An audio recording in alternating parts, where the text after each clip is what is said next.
Hello friends, how are all of you? Hope you are enjoying your time. I'm fine. আজকে আসছি connector বা linker নিয়ে আলোচনা করব। আমার দুইটা চ্যানেল রয়েছে, learn and enjoy English, learn and improve English. Learn and enjoy ইংলিশে লেকচারগুলো ইংলিশে, লার্ন অ্যান্ড ইমপ্রুভ ইংলিশে লেকচারগুলো বাংলায়। দুইটা চ্যানেলেই সব কন্টেন্টগুলো রয়েছে। So let's get started. Connector এবং লিঙ্কার্স ক্লাস 9-10 এবং 11-12 ক্লাসের মধ্যে রয়েছে।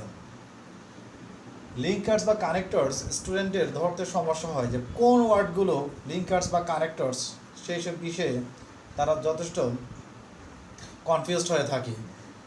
তো কাজেই প্রথমে আমাদের দেখতে হবে কোন ওয়ার্ডগুলো আসলে কানেক্টরস এবং ওগুলোর ব্যবহারটা কী, কোন ওয়ার্ডগুলো কানেক্টরস এবং এগুলোর ব্যবহার কিভাবে করতে হয়, বা ওই ওয়ার্ডগুলো দিয়ে যদি আমরা সেন্টেন্স মেকিং জানি তাহলে আমরা কানেক্টরসের ক্ষেত্রে কোনো প্রবলেম হবে না। আমি এখানে দুইটা অংশে ভাগ করেছি। প্রথম অংশটা হচ্ছে 9-10 লেভেলের জন্য। এটুকু হলেই মোটামুটি 9-10 লেভেলের ওরা কমপ্লিট করতে পারে, ওদের যেহেতু 5টা কানেক্টরস দেওয়া থাকে বা ফিল ইন দ্য গ্যাপ দেওয়া থাকে। আর 11-12-এর জন্য এই ডিটেলস এটা সহ লাগবে। তো আমরা স্কুল কলেজ একসাথে পুরোটা কভার করার চেষ্টা করব, তাহলে আর আমাদের কানেক্টরসের ক্ষেত্রে কোনো প্রবলেম থাকবে না। তো কানেক্টরসে কী ওয়ার্ডগুলো থাকে, আসলে কোন কোন ওয়ার্ডগুলো? কনজাংশনে যত ওয়ার্ড রয়েছে সব কানেক্টরস, রিলেটিভ প্রোনাউনে যত ওয়ার্ড রয়েছে সব কানেক্টরস, রিলেটিভ অ্যাডভার্বে যত ওয়ার্ড রয়েছে সব কানেক্টরস। এছাড়াও কিছু অ্যাডভার্ব কানেক্টরস, যেমন সার্টেনলি, সামটাইমস, তারপরে আনডাউটেডলি, এরকম কথাগুলো বা নাও। তো আমরা বুঝলাম কনজাংশনে যত ওয়ার্ড সব কানেক্টরস হতে পারে। তারপরে হচ্ছে যে রিলেটিভ প্রোনাউনের যত ওয়ার্ড রয়েছে, রিলেটিভ অ্যাডভার্ব যত ওয়ার্ড, আবার কিছু অ্যাডভার্ব। এছাড়াও দুই একটা প্রেপোজিশন কানেক্টরস হিসেবে ব্যবহৃত হয়, যেমন ফর এবং অফ, কোনো ক্ষেত্রে, খুব রেয়ার। আচ্ছা, আমরা প্রথমে যাচ্ছি কোঅর্ডিনেটিং কনজাংশন। এগুলো কোঅর্ডিনেটিং কনজাংশন, এখানে আরও কিছু কোঅর্ডিনেটিং কনজাংশন থাকতে পারে, সবগুলো লেখা সম্ভব নয়। কোঅর্ডিনেটিং কনজাংশন আমরা জানি and, but, or, yet, otherwise, not only, but also, so, therefore, nevertheless, thus, either or, neither not, এগুলো। তো আমরা জানি সাধারণত and, but, or, yet, otherwise এগুলো কম্পাউন্ড সেন্টেন্সে ব্যবহৃত হয়ে থাকে। এইসব শব্দগুলো যখন সেন্টেন্সের ভেতরে এবং যখন ভার্বের সাথে সম্পর্ক তৈরি করে তখন ওরা কম্পাউন্ড সেন্টেন্স। এছাড়া সাধারণভাবে আবার এগুলো সিম্পল সেন্টেন্সে ব্যবহৃত হতে পারে, যেমন I know that the importance of English cannot be described in words, so everybody should learn English, full stop, otherwise they won't be successful in life. এই যে আদারওয়াইজ দিয়ে দিয়েছি, এটা হচ্ছে একটা সিম্পল সেন্টেন্স হয়েছে এখন। কিন্তু আমি যদি বলি যে you should read attentively otherwise you will be punished, এখানে আবার এটা কম্পাউন্ড সেন্টেন্স হয়েছে। তো আমরা এগুলো and, but, or, yet, otherwise compound sentence দিয়েও ব্যবহার করা জানবো। আমরা সিম্পল কমপ্লেক্স কম্পাউন্ডের মধ্যে থেকে এইসবগুলোর ব্যবহার খুব ভালো মতো জেনে আসছি। এছাড়াও কনজাংশনের অংশের মধ্যে, ক্লজের অংশের মধ্যে আমরা খুব ভালোভাবে জেনে আসছি। তো কাজেই কোনো প্রবলেম হবে না আশা করি এইসব শব্দগুলো দিয়ে সেন্টেন্স তৈরি করার ক্ষেত্রে। আচ্ছা, তারপরে যদি বলি যে I bought a book and a pen, simple sentence. আবার হচ্ছে I bought a book and gave it to my friend, এভাবেই। But he is poor but honest. তারপর হচ্ছে you should treat or you won't get it, he is poor yet he is honest, otherwise দিয়ে তো বলেছি। তো এই শব্দগুলো দিয়ে আবার not only, but also, not only Rahi but also his friends have done ইট। এটা হচ্ছে কি ইয়েতে, এটা হচ্ছে মূলত সিম্পল সেন্টেন্স। আমি যদি আবার কম্পাউন্ড করি, he is not only poor but also honest, compound sentence.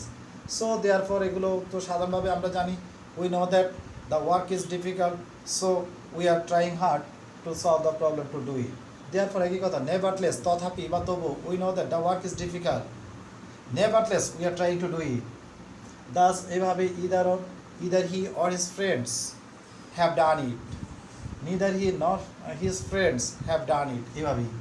তারপর হচ্ছে সাবঅর্ডিনেটিং কনজাংশন, এইসব ওয়ার্ডগুলো সবগুলো subordinating conjunction, relative pronoun, relative adverb, এগুলো সবসময় কমপ্লেক্স সেন্টেন্স তৈরি করবে।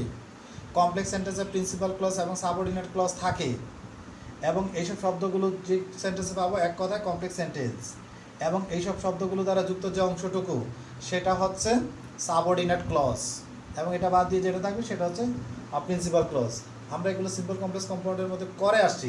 তারপরে যদি বলি since he is poor he can not buy it, as he is poor he can not buy it, I went there because I needed money, if conditionals আগেই বোঝানো হয়েছে, এমনকি রাইট ফর্ম অফ ভার্বে সিম্পল কমপ্লেক্স কম্পাউন্ডে কনজাংশনের মধ্যে ই plus present indefinite plus future indefinite, এভাবে আমরা কাজ করেছি। ইফ মানে কন্ডিশনাল, কন্ডিশনালের মধ্যে ঢুকতে হবে।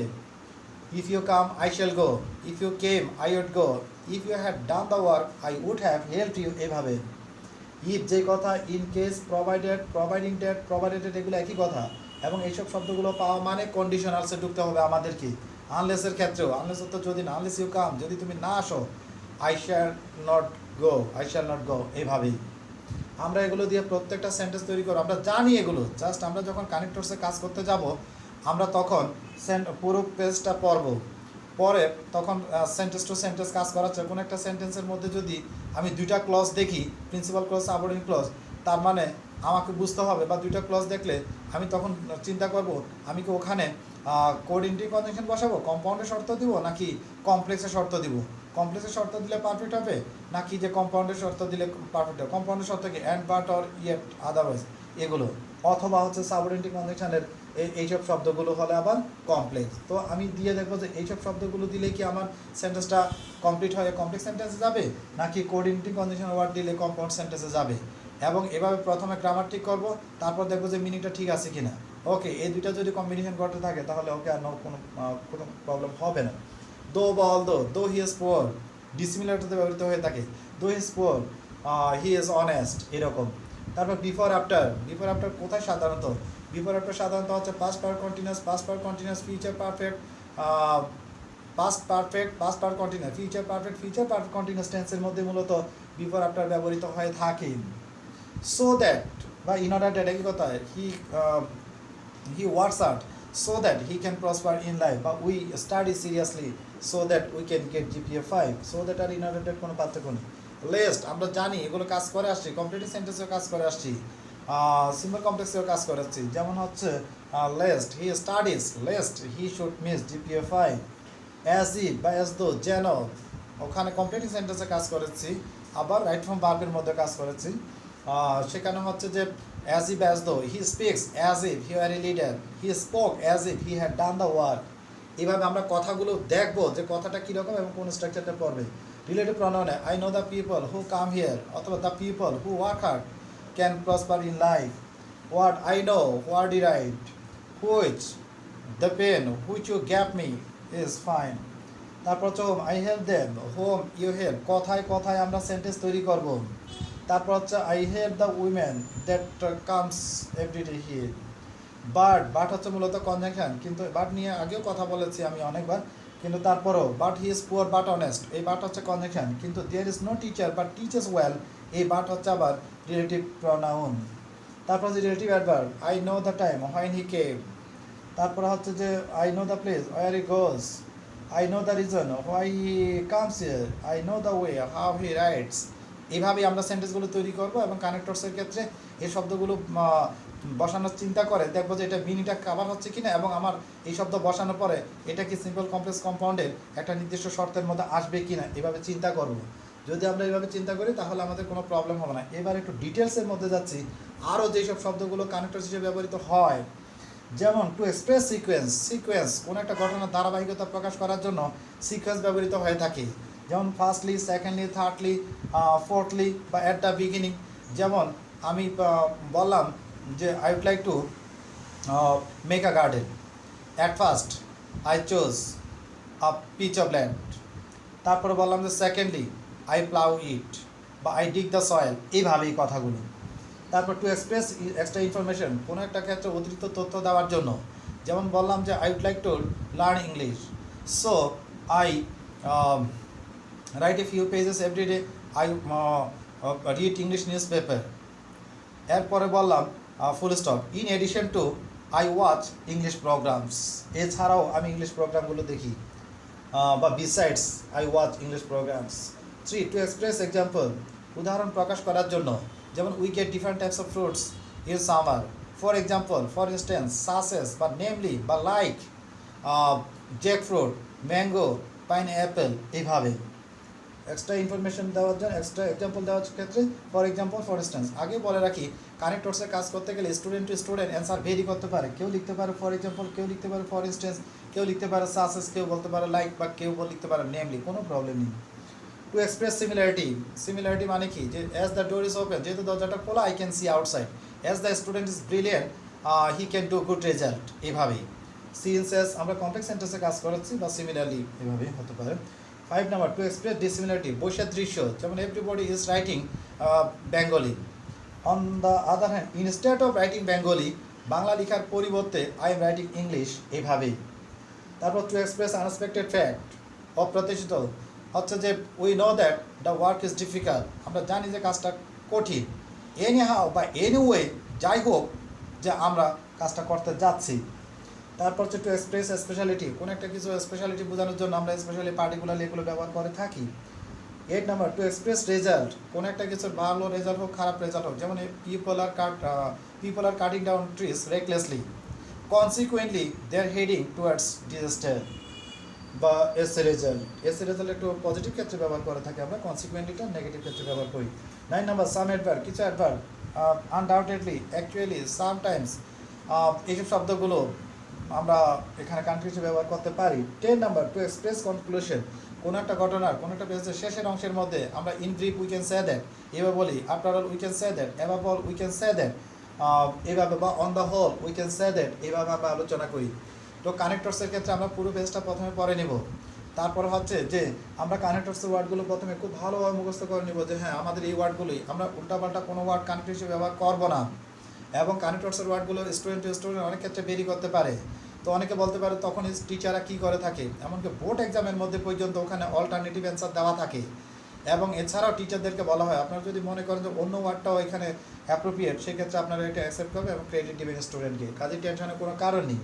তো আমরা প্রথমেই দেখবো যে কানেক্টরস ওয়ার্ড কোনগুলো, এবং সেগুলো সেই হিসাবে যদি আমরা আলোচনা করে যাই, বা আমরা এগুলো প্রত্যেকটা ওয়ার্ড দিয়ে সেন্টেন্স তৈরি করব, এবং দেখবো যে আমি এই ওয়ার্ডটা বসানোর পর আমার এই সেন্টেন্সটা কোথায় গেল, বা কোন সেন্টেন্স সিম্পল, কমপ্লেক্স, কম্পাউন্ডের মধ্যে গিয়েছে।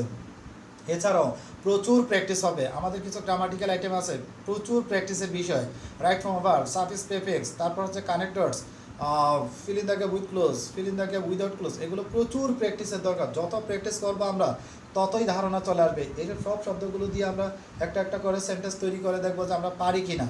এছাড়া আমি বলেছি আমার ইউটিউব চ্যানেলকে সাবস্ক্রাইব করার জন্য, আমি ওখানে প্রায় সময় লাইভের মধ্যে আসবো, কারো কোনো প্রবলেম হলে ওখানে আমি সলিউশন দেওয়ার চেষ্টা করবো আমার প্রচুর জ্ঞান দিয়ে। তো প্রচুর প্র্যাকটিস করতে হবে, প্রত্যেকটা ওয়ার্ড দিয়ে সেন্টেন্স তৈরি করতে হবে, এবং সেন্টেন্স আবার পরীক্ষার মধ্যে শূন্যস্থান পূরণ করার পর আমি দেখবো যে এটা সিম্পল, কমপ্লেক্স, কম্পাউন্ডের শর্ত পূরণ করেছে কিনা। যদি আমরা এইসব বিষয়গুলো মেনটেন করতে পারি, তাহলে আমাদের কোনো প্রবলেম হবে না। আর আমরা প্রচুর প্র্যাকটিস করব। তো সবার শুভকামনা প্রত্যাশা করে আজকের জন্য এটুকুই।